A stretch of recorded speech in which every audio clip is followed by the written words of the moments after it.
Hi everyone. In today's tutorial, we will show you how to transfer inventory in Shopify. This is a useful feature if you are managing stock across multiple locations or warehouses. Now, on your Shopify dashboard, we need to go to Products. You can find products here on the left side of your dashboard. Once you're here, you just have to click first on Inventory. Click here. You need to create inventory first.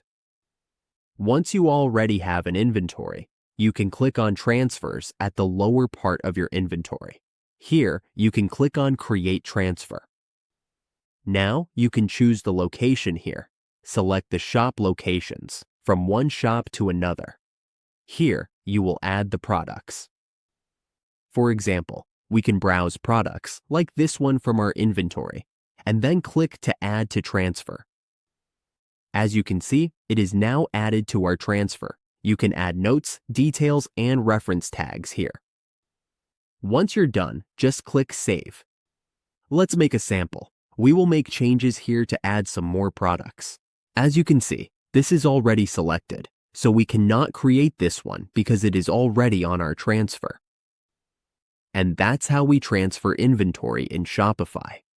With these simple steps, we can keep our stock levels accurate and organized across locations.